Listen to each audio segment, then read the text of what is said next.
Hi friends, welcome back. இன்றைக்கி நம்ம சேனலில் சூப்பரான ஒரு பூஸ்ட் கேக்கோட ரெசிபி தான் பார்க்க போகிறோம். இந்த கேக் பண்ணுறதுக்கு நமக்கு க்ரஷ் எல்லாம் எதுவுமே தேவையில்லை. ஈஸியாக சிம்பிளாக நம்ம வந்து பூஸ்ட் பேக்கெட் வச்சு இந்த கேக்கை வந்து ரெடி பண்ணலாம். இப்போ இந்த கேக் எப்படி பண்ணுறதுன்னு பார்க்கலாம். அதுக்கு முன்னாடி நம்ம சேனலை ஃபஸ்ட் டைம் பார்த்துட்ருக்கீங்கன்னா சப்ஸ்கிரைப் பண்ணிக்கோங்க. கேக்குக்கு தேவையான ட்ரை இன்க்ரீடியன்ட்ஸ் என்னென்னு பார்க்கலாம். 1/2 கப்பு மைதா மாவு எடுத்திருக்கேன். 1 டேபிள் ஸ்பூன் பால் பவுடர், இது சேர்த்திங்கன்னா கேக் வந்து டேஸ்டியாக இருக்கும். 1/2 teaspoon baking powder, 1/4 teaspoon baking soda, இது எல்லாத்தையும் நல்லா ஜலிச்சு எடுத்துக்கலாம். மில்க் பவுடர் வந்து ஆப்ஷனல் தான், உங்ககிட்ட இருந்தால் சேர்த்துக்கோங்க. கேக் வந்து டேஸ்டியாக இருக்கும். இப்போ இதை நல்லா மிக்ஸ் பண்ணி விட்டுக்கலாம். இப்போ இந்த கேக்கில் சேர்க்குறக்காக நான் வந்து மில்க் மிக்ஸ் ரெடி பண்ண போகிறேன். அதுக்காக ஒரு 1/2 கப்பு பால் எடுத்திருக்கேன். அதில் ஒரு 5 ரூபாய் பேக்கெட் பூஸ்ட்டை வந்து நான் சேர்த்துக்கிறேன். சேர்த்து நல்லா மிக்ஸ் பண்ணி விட்டுக்கலாம். இது வந்து அப்படியே இருக்கட்டும். இந்த பூஸ்ட் வந்து இந்த பால் கூட நல்லா மிக்ஸ் ஆகி கட்டி எதுவுமே இல்லாமல் நல்லா மில்க் மிக்ஸ் வந்து ரெடியாகி வரணும்.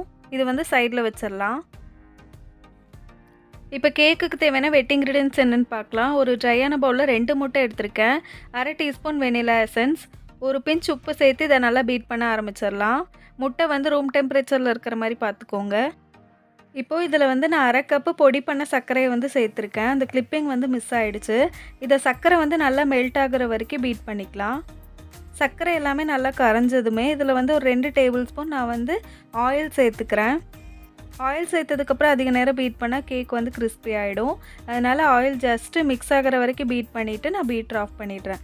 இப்போ முட்டை நல்லா பொங்கி வந்திருக்கு. இந்த டைமில் நம்ம எடுத்து வச்சுருந்த ட்ரை இன்க்ரீடியன்ஸ்லாம் கொஞ்சம் கொஞ்சமாக சேர்த்து மிக்ஸ் பண்ணிக்கலாம். இடையில நம்ம ரெடி பண்ணி வச்சுருந்தோம்ல இந்த மில்க் மிக்ஸு, அதையும் சேர்த்துக்கலாம். முட்டை வந்து நல்லா பொங்கி வந்திருக்கு. நம்ம வந்து ஓவராக மிக்ஸ் பண்ணிகிட்டே இருந்தோம்னா கேக்குக்கு வந்து நல்லா ஹைட் கிடைக்காது. அதே மாதிரி கேக் வந்து ஹார்ட் ஆயிரும். அதனால் பொறுமையாக மிக்ஸ் பண்ணி எடுத்துக்கலாம். இதே மாதிரி நான் எல்லா ட்ரை இன்க்ரீடியன்ஸும் சேர்த்துக்கிறேன். இடையில வந்து அந்த பூஸ்ட் மிக்ஸும் சேர்த்து மிக்ஸ் பண்ணிக்கிறேன்.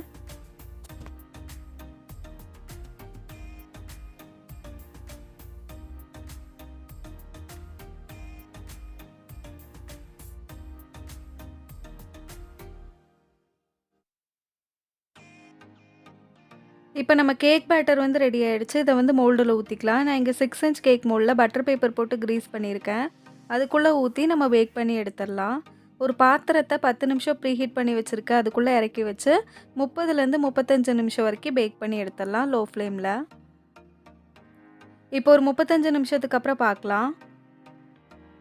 இப்போ நம்ம கேக் வந்து சூப்பராக பேக் ஆகி வந்திருக்கு. பட்டர் பேப்பர்லாம் ரிமூவ் பண்ணிவிட்டு சூடு ஆறுனதுக்கப்புறம் இதை வந்து 3 லேயராக கட் பண்ணி எடுத்துக்கலாம். சூட்டோடு நீங்கள் வந்து கட் பண்ணிங்கன்னா கேக் வந்து உடஞ்சிரும். அதனால் கம்ப்ளீட்டாக கூல் ஆனதுக்கப்புறம் 3 லேயராக கட் பண்ணி எடுத்துக்கலாம். இப்போ கேக்கை வந்து ஐசிங் பண்ண ஸ்டார்ட் பண்ணிடலாம். ஒரு டர்ன் டேபிள் மேலே கேக் போர்டு வச்சுருக்கேன். கொஞ்சமாக க்ரீம் தடவிட்டு ஃபஸ்ட் லேயர் கேக்கை வச்சு சுகர் சிரப் வச்சு நல்லா வெட் பண்ணிக்கலாம். 3/4 கப் அளவுக்கு விப்பிங் க்ரீமை வந்து நான் ஸ்ட்ரிப் பீக்ஸாக பீட் பண்ணி வச்சுருக்கேன். அதையும் வந்து நெக்ஸ்ட் லேயராக கொடுத்துக்கிறேன். நீங்கள் சுகர் சிரப் ஆட் பண்ணும்போது அதில் ஒரு 2 டேபிள் ஸ்பூன் மில்க் மேட் கூட ஆட் பண்ணிக்கலாம். அப்போ வந்து கேக் வந்து இன்னும் டேஸ்டியாக இருக்கும். இப்போ இதை நல்லா ஸ்ப்ரெட் பண்ணிக்கலாம். இதுக்குள்ளே ஃபில்லிங்காக நம்ம வந்து பூஸ்ட்டு சேர்க்குறதுனா கூட சேர்த்துக்கலாம். நான் எதுவுமே சேர்க்கலை. நெக்ஸ்ட் லேயர் வச்சுட்டு அதையும் சுகர் சிரப் வச்சு வெட் பண்ணிவிட்டு அடுத்த லேயர் க்ரீம் கொடுத்துட்டு அதே மாதிரி 3 லேயரும் ரெடி பண்ணி எடுத்துக்கலாம்.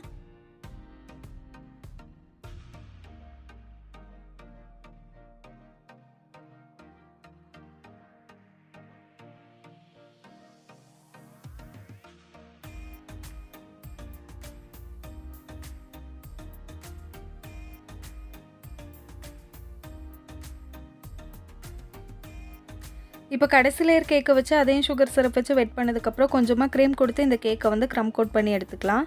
க்ரம் கோட் பண்ண கேக்கை 10 நிமிஷம் ஃப்ரிட்ஜில் வச்சு செட் பண்ணதுக்கப்புறம் ஃபைனல் கோட்டிங் கொடுத்துக்கிறேன்.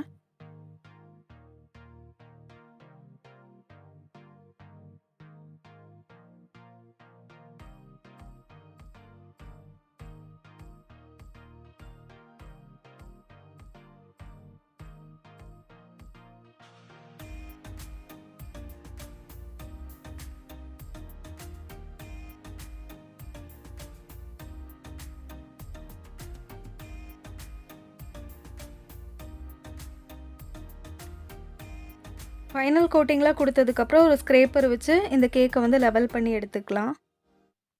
இன்னொரு ஸ்க்ரேப்பர் எடுத்திருக்கேன். அதை வச்சு கேக்கோட சைட்ஸ்லலாம் லைன் பண்ணிக்கலாம். இப்போ இந்த கேக்குக்கு மேலே வந்து நான் ஃபுல்லாக பூஸ்ட் வச்சு கவர் பண்ண போகிறேன். அதுக்காக இந்த கேக்கை ஓரளவுக்கு ஃபினிஷ் பண்ணி எடுத்துக்கலாம். இப்போ நான் இன்னொரு ₹5 பேக்கெட் பூஸ்ட் எடுத்திருக்கேன். அதை வச்சு கேக்குக்கு மேலே ஃபுல்லாக கவர் பண்ணிக்கலாம். அந்த ₹5 பேக்கெட் பூஸ்ட்டை வந்து ஒரு வடிகட்டியில் போட்டிருக்கேன். அதை வச்சு இந்த மாதிரி டிசைன் கொடுத்துக்கலாம்.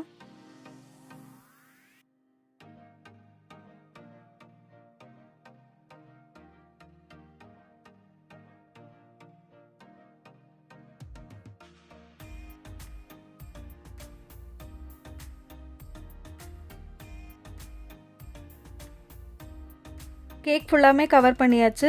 கேக் போர்ட்லாம் க்ளீன் பண்ணியாச்சு. இப்போ கடைசியா வந்து டெக்கரேஷன் கொடுத்துக்கலாம். ஒரு பைப்பிங் பேக்கில் 100 N1 நாசில் போட்டிருக்கேன். அதுக்குள்ளே கொஞ்சமாக ஒயிட் கலர் க்ரீம் ஃபில் பண்ணிவிட்டு இந்த மாதிரி ரோசட்டா டிசைன் கொடுத்துக்கிறேன். டிசைன்ஸ் அண்ட் டெக்கரேஷன்ஸ் எல்லாமே உங்கள் இஷ்டத்துப்படி நீங்கள் வந்து சேஞ்ச் பண்ணிக்கலாம். இது வந்து ஒரு சிம்பிளான ஈஸியான கேக் டெக்கரேஷன். பிகினர்ஸ் எல்லாமே ஈஸியாக இந்த கேக்கை வந்து ரெடி பண்ணலாம். இந்த கேக் ரெடி பண்ணுறதுக்கு க்ரஷோ சாக்லேட்டோ எதுவுமே தேவையில்லை. வெறும் ஒரு ₹5 பேக்கெட் பூஸ்ட் வந்து 2 பேக்கெட் இருந்தால் போதும். இந்த கேக்கை வந்து சூப்பராக ரெடி பண்ணிடலாம். இப்போ அதே நாசில் வச்சு கேக் ஃபுல்லாமே நான் வந்து பார்டர் கொடுத்துக்கிறேன்.